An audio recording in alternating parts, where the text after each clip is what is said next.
ขอบคุณอาจารย์ครับที่ยินดีมาที่นี่เดี๋ยวจะพูดอีกทีเรื่องประวัติที่เคยมาเป็นคริสต์มาสแรกที่เคยมานี่41 ปีมาแล้วครับก็เลยอยากดีใจที่กลับมาฉลองอีกรอบหนึ่งครับแต่ก่อนที่จะกล่าวเรื่องคริสต์มาสนี้อยากจะให้รู้จักคุณเควินเป็นชาวอิหร่านแล้วก็เกิดที่ประเทศที่คริสเตียนน้อยมากแล้วก็ความจริงมาเป็นประเทศสมัยอาจารย์เดินขี่อูฐจากนู่นมาหาพระกุมารเยซูจากประเทศของท่านแล้วเดี๋ยวนี้อยากให้รู้ว่าคริสต์มาสเกิดในจิตใจของเขาได้อย่างไรอยากให้รู้จักให้คุณเควินเล่าครับ Christmas occurred in your heart. Go ahead. Yes,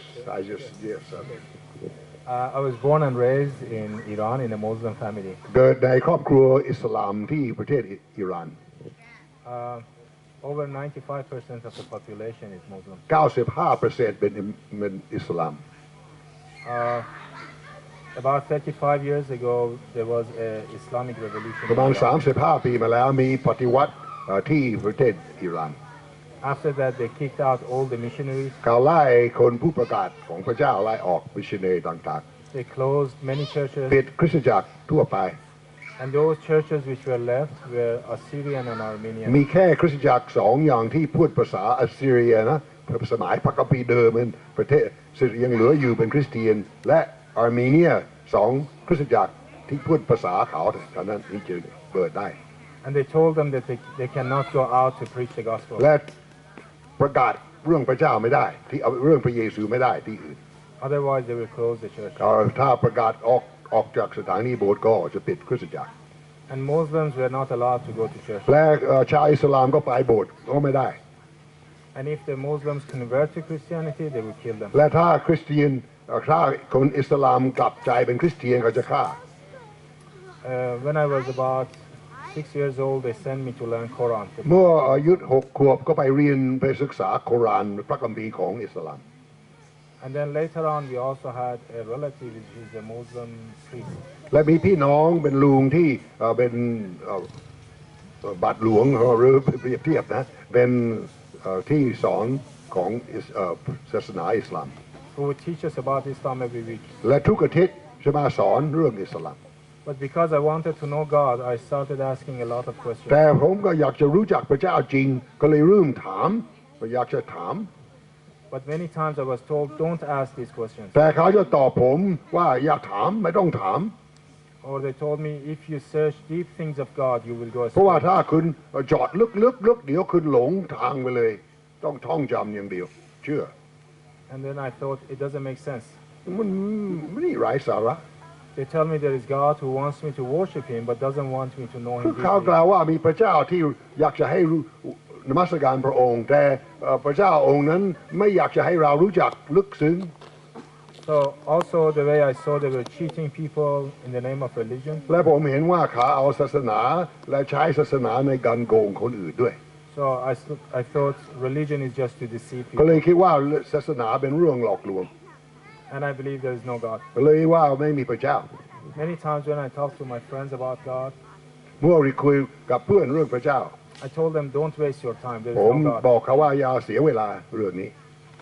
But in my heart, I knew there is a แต่ God. ความจริงลึกๆยังรู้ว่าพระเจ้ามีจริง And I knew that I don't know God. และรู้ว่าผมก็ไม่รู้จัก Later on, I wanted to become a famous writer. ผมเลยเคยที่หลังเมื่อการศึกษาอยากจะเป็นนักเขียนนักกวี So I was studying about 18 hours a day. ก็เลย every ศึก kind ษา of- ตั้งวันละ18 ชั่วโมงอ่านหนังสือพยายามจะเขียนหนังสือด้วย And then at that time, I thought all the Westerners are Christian. และผมสมัยนั้นผมคิดว่าชาวตะวันตกนั้นเป็นคริสเตียนหมด So I thought they use Bible in their writing. และผมอ่านเล่มหนังสือเก่าๆของในภาษาอังกฤษก็จะพูดเรื่องพระคัมภีร์บ่อย And I wanted to do the same thing to improve my ๆผม writing. ก็เลยน่าจะใช้พระคัมภีร์ด้วยเพราะว่าอยากจะเขียนเป็นภาษาอังกฤษก็เลยจะพยายามใช้ด้วย But when I went to buy a Bible, there were no Bible. แต่เมื่อพยายามซื้อพระคัมภีร์ก็ซื้อไม่ได้เขาไม่ให้ขาย So it took me 2 years before I found the Bible. ใช้เวลา2 ปีกว่าจะหาพระคัมภีร์ได้ And then that Bible was in English, and my English was not good. แล้วภาษาพระคัมภีร์ภาษาอังกฤษและภาษาอังกฤษผมยังไม่ดี So I read it, but I couldn't understand. ก็อ่านแต่ไม่เข้าใจ So I left it aside. ก็เลยวาง And from that time on, it took me 7 years before I came to believe. จากเวลานั้นอีก7 ปีกว่าจะรู้จักพระเจ้า But many times God brought things in my life to make me go back and read the Bible. แต่หลายครั้งจะเผชิญอะไรที่จะทำให้คิดถึงพระคัมภีร์นั้นกลับไปอ่าน One of them was that after graduation from university, I wanted to see if heaven and hell is real. คือสิ่งหนึ่งที่ว่าเมื่อผมจบมหาวิทยาลัยผมยังอยากจะรู้จริงๆมีนรกมีจริงสวรรค์มีจริงหรือเปล่า So I decided to commit suicide. ผมเลยตัดสินจะฆ่าตัวพิสูจน์ So I cut off my wrist. ก็เลยเอามีดมาตัดข้อมือนี้ เส้นเลือด ให้เส้นเลือดออก And then just before I got unconscious, I saw something white and shapeless. และก่อนที่จะสลบก็เห็นสิ่งอะไรสีขาวลงมาแล้วก็จับเส้นเลือดนั้น I told him I want to die, but he said no. และผมพูดว่าอยากจะตายและมีเสียงบอกว่าไม่ So they found me 12 hours later the next day. อีก12 ชั่วโมงเขาพบผมสลบที่นั่นพาไปโรงพยาบาล Okay, you are ahead of me. They took me to hospital and they said that the doctor said you must be dead. We don't understand why you are still alive. หมอไม่บอกว่าไม่เข้าใจทำไมคุณไม่ตายน่าจะตายแล้ว It made me go back and read the ห Bible รือกลับ again. ไปอ่านพระคัมภีร์อีก Until about 13 years ago, I decided to leave my country and come and find out if Jesus is really God or not. 13 ปีมาแล้วผมพยายามหาทางที่จะออกจากประเทศเพื่อจะพบว่าพระเยซูมีจริงหรือเปล่า So I came to Thailand and I went to a church. เลยมาประเทศไทยและไปเข้าคริสตจักร And 1 month later, I believe. อีกเดือนหนึ่งก็เชื่อ And after that, I've had many experiences with God. ก็เรื่องนั้นมาเมื่อผมเปิดใจก็มีประสบการณ์หลายอย่างกับพระเจ้า I remember the night before I got baptized, ในคืนวันนี้ก่อนที่ผมจะรับบัพติศมา I had a big conflict. มีสู้ในใจ All the things I'd learned about Islam from childhood is standing against what I wanted to. ทุกอย่างที่เคยเรียนรู้เรื่องศาสนาอิสลามมันต่อต้านสิ่งที่จะรู้เรื่องพระเยซู It was like darkness fighting with เหมือน light. ความมืดสู้กับแสงสว่าง And finally, I said, Jesus, I want to believe. ก็เลยพูดกับพระเยซูผมอยากจะเชื่อ And then I had a peace on me. และมีสันติสุข And then I asked Jesus if I'm doing the right thing, the right place, the right time, give me a sign. ก็เลยผมขอพระเยซูผมยังทดลองพระเยซูอีกครั้งหนึ่งถ้าผมกำลังทำถูกต้องในเวลาที่ถูกต้องในที่นี่ถูกต้องขอให้มีหมายสำคัญเกิดขึ้น I asked him to let it rain. ขอให้ฝนตก And the rainy season had passed for a ไม่ month. ใช่ฤดูฝน And then I went to the church, there was no clouds. และไปที่โบสถ์คริสตจักรไม่มีเมฆ แล้วแต่ But the time I went to the water to be baptized, it started raining. แต่เมื่อผมไปที่จะลงในน้ำรับบัพติศมาฝนตก That afternoon, I went to another church. อีกเวลาบ่ายก็ไปโบสถ์อีกที่หนึ่ง And I didn't have a Bible in Thailand. ไม่มีพระคัมภีร์ So I prayed, I said, God, please give me a ก็เลย Bible. ขอพระเจ้าช่วยให้พระคัมภีร์ So I went to the church and I saw some people that stood there and talked to them. ก็เลยคุยกับคนที่คริสตจักร And then suddenly an old man came, pointed at me and said, do you have a Bible? มีคนแก่เดินมาหาผมเลยชี้หน้าบอกว่าคุณมีพระคัมภีร์หรือเปล่า And I said, no. ผมว่าไม่ He said, I've got one for you. ก็เลยผมบอกว่าอาจารย์คนนั้นบอกว่ามีให้ So after that, I found out he was a missionary from South ก็เลย Africa. รู้ว่าคนนี้เป็นมิชชันนารีจากแอฟริกาใต้ And he taught me the Bible from the และ Bible. สอนพระคัมภีร์ตั้งแต่นั้นมา The last 13 years has been amazing life. ก็เลยเป็นชีวิตอัศจรรย์ตั้งแต่13 ปีมาแล้ว And I've been translating some books which they print in England and America and I smuggle them to Iran. เราแปลหนังสือและในภาษาเปอร์เซียแล้วก็ส่งไปเพียมที่อังกฤษหรือที่อื่น แล้วก็มาแอบเข้าไปประเทศอิหร่าน And because of all these things, I cannot go back to my เพราะ country. แปลเป็นภาษาเปอร์เซียนี้เข้าประเทศอิหร่านผมกลับประเทศผมตัวเองไม่ได้ And if I go back, I will be killed. ถ้าผมกลับบ้านก็ถูกฆ่า But I think all these together is worth believing in แต่ Jesus. ทั้งหมดนี้มันคุ้มค่าที่จะเชื่อพระเยซู And because the only life is in Jesus เพราะว่า Christ. ชีวิตแท้จริงก็อยู่ในพระเยซู Amen. อาเมนขอบคุณมาก อยากจะให้นักศึกษามาร้องนำเพลงหนึ่งแล้วก็เพลงนี้อยากให้ทุกคนยืนขึ้นยืนสายหน่อยก่อนที่จะพูดเล่าต่อนะนั่งนานๆเดี๋ยวออกกำลังหน่อยเดี๋ยวร้อนด้วย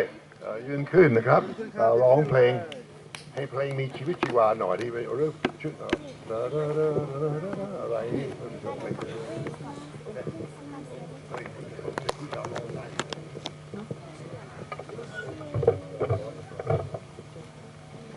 เย็นเรื่อยๆเย็นหนาวนะไม่ใช่เหมือนบ้านลุ่มนะช่วงเย็นญี่ปุ่นก็ได้นะเย็นจริงๆเลย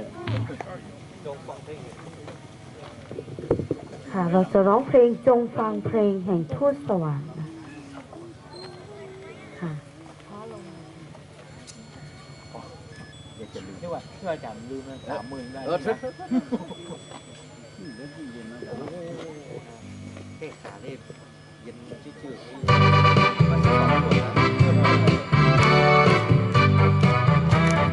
ปรบมือนะคะหนาวนะคะเราปรบมือแล้วก็สรรเสริญพระเจ้าไปด้วยกันนะคะ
ขอมอบเวลาต่อไปให้